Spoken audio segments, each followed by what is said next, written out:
Glenn, paano ka nakakuha ng license ng sa driving license from the start hanggang sa natapos?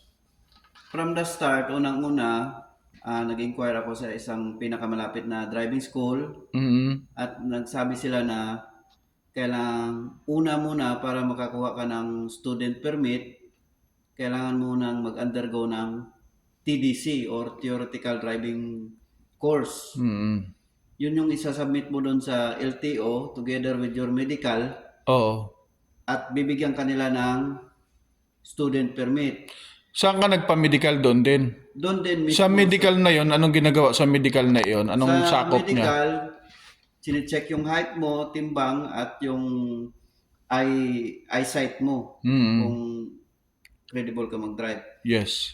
Tapos, yung after nun, allowed ka nang mag-drive, which is consent with the instructor, driving instructor. Magpapa-schedule ka ng PDC or practical driving test. Sa ano 'yan? Sa driving Same with the same institute, driving institute. doon The 'yan. same pa rin. Oo. Pag motorcycle, 2,500. Pag yung may kotse, pag manual, transmission, 5,000. 5,000 'yon. Mm. Sa driving school 'yan, yung mga sinasabi mo ngayon. Oo, sa Tapos, driving school yan. Tapos, ma-complete yung course mo, practical driving course, nasa mga 4 days. After nun, makuha mo na yung certificate. Pag nakuha mo na yung certificate na practical driving course, sa practical driving course, may kasama kang mag-assist sa iyo. At pang ilang araw mo na iyan nung start ng pag-training mo sa driving school?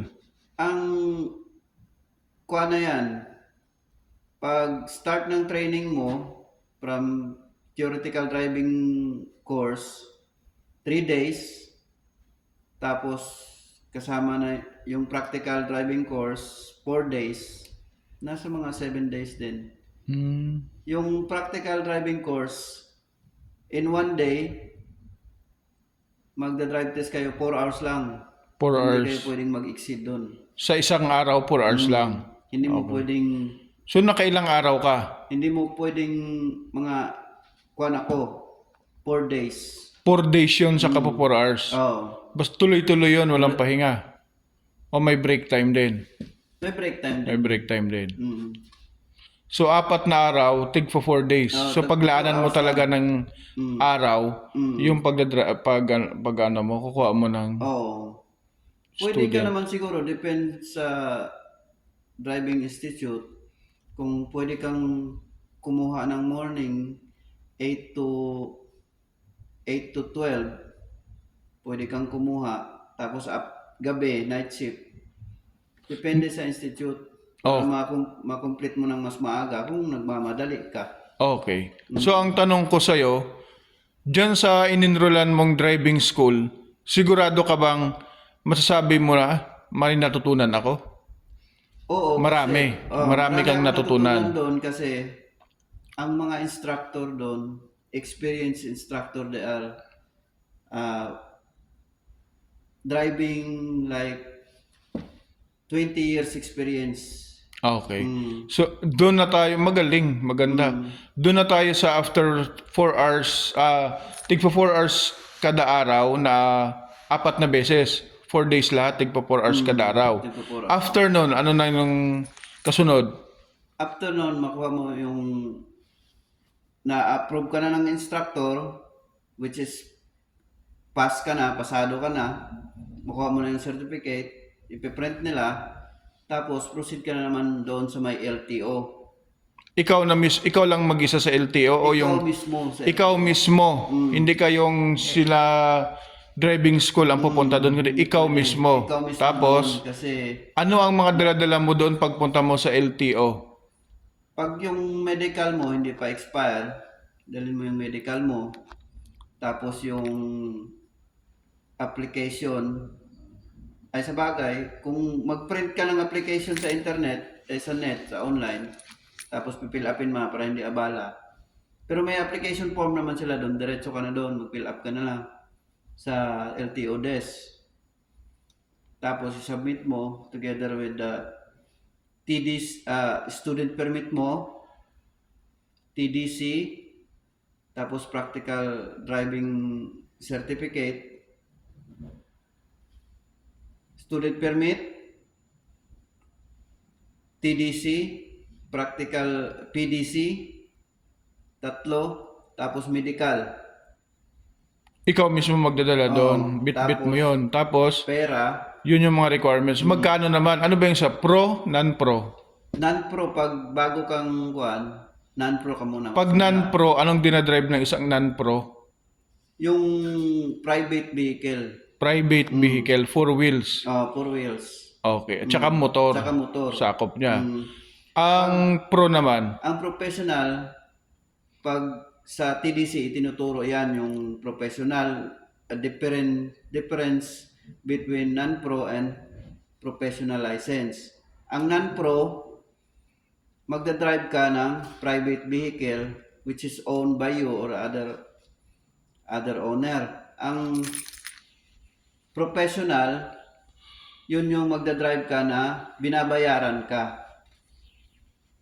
Kunwari, okay. public utility vehicle, taxi driver, MC taxi, Yung mga yung Grab, yung yung mga mga company driver.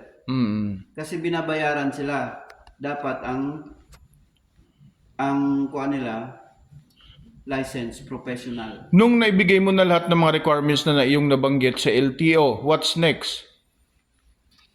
Next, you will wait for the call. Tatawagin ka nila. For actual driving. Hindi pa. Exam ka muna. For exam. For What is exam. that exam? Exam, like 60 items, computer exam, Multiple choice. multiple choice. So it's easy or hard to someone who did not attend the driving school? If Lesson. someone who did not attend the driving school, it's very hard because there is some tricky questions which is not likely related to the what you lectured in school. Yes, Driving school. anyan. Yung kasunod, ano na? Ang kasunod is drive test. Drive test. Okay. Sa drive test, anong ginagawa ninyo? Sa drive test, depende sa LTO. Kung anong papagawa sa'yo, depende sa kinukuha mo. Kung kuha ng LTO niyan. Okay. Ilang oras yan? Ipapa-reverse ka nila. Isang araw lang po ba yan o ilang oras yan? Ang drive test naman, kuhan lang, mga 10 minutes lang. Mabilis lang ang drive test basta kuhan. Marunong ka. So mga 10 minutes lang yan. I-check lang yun marunong ka. Ang nangyari sa akin, sa motor, pinadrive lang ako ng straight. Tapos Manual or motor ba yun o di yung ganon? Di ganon o di pindot? manual sa akin. Kasi ang kinuha ko manual. Oo. Manual yung So yun sa motor.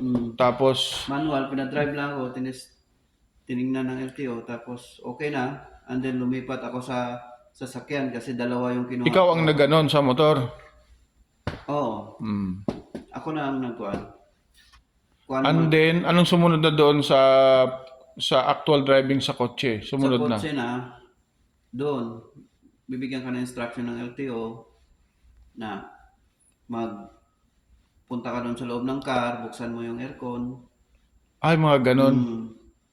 Tapos, yan. I-drive mo, start mo. Mag-ready ka na kasi papasok siya doon eh. Yung instructor, papasok yun. Dalawa kayo doon sa sasakyan. Yung mag-check, inspector. Tapos, yun. Yung mga natutunan mo sa driving school, yun doon na papasok. Basta pag advice ko lang talaga, pag yung nandun ka sa TDC o kaya sa practical driving course, focus ka talaga. Focus ka, pag-aralan mo talaga mabuti at makinig ka. Makinig ka sa mga tinuturo ng driving instructor or sa nagle-lecture doon sa may seminar. Kasi pagdating doon sa drive test sa LTO, doon mo may apply. Tsaka relax ka lang, huwag kang kabahan. Okay. So anong mensahe mo sa mga gustong kumuha ng lisensya na gustong mag-drive ng motor at four wheels bilang nakapag training na or marunong nang mag-drive? Anong mensahe mo sa mga kukuha pa lang? Idol. Sa mga kukuha pa lang ng lisensya, mag-ready kayo, mag-extra research kayo sa mga magagandang driving institute. So kunyari ako Kaya kukuha lang, ako. oo. Gusto ko mag-driving lesson. Magkano yung suggest mo sa akin na mag-ipon ako at meron akong on hand na magkano dapat? Estimated, more or less. Kung nagmamadali ka lang naman, kung gusto mong ma-achieve talaga, maghanda ka talaga ng mga 10K. 10K. Oo. Pero kung wala ka namang budget, pwede ka naman mag-unti-unti. Katulad niyang magti-TDC ka, 1,000 lang yon.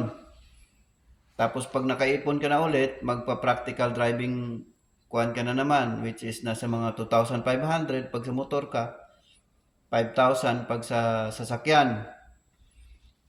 Unti-untiin mo lang, mag-invest ka lang, mag-ipon ka lang ng paunti-unti. Kung sa motor ka, 2,000. Pag nakaipon ka ng 2,000, di mag-PDC ka na. Tapos, katapos mo mag-PDC, kung wala ka pang pera pang lisensya, mag-ipon ka muna ulit. Mag-ipon ka muna. Okay, Tapos, sir. punta ka na sa LTO. Okay po. Maraming salamat po, Idol. Marami po tayong natutunan sa iyo. Siya po si Idol Glenn. Idol Glenn Oranges TV, ang kanyang YouTube channel, guys. Maraming salamat at marami kaming natutunan sa iyo na nag-share ka ng iyong mga hindi ka madamot sa pag-share ng kung anong nalalaman mo, kung ano yung mga skills and knowledge na nalalaman mo. Maraming salamat po, Sir Glenn. Basta, pag sa kuhan, take action lang talaga. Take action. Take action. Kung may gusto kang bagay na gagawin, kailangan aksyonan mo. Huwag mong pa sabihin na maya na. Kasi mahalaga yung oras. Baka mamaya hanggang naging bukas hanggang sa nakalimang Oo. taon na. Oo. Maraming salamat po, Idol. God bless. God bless.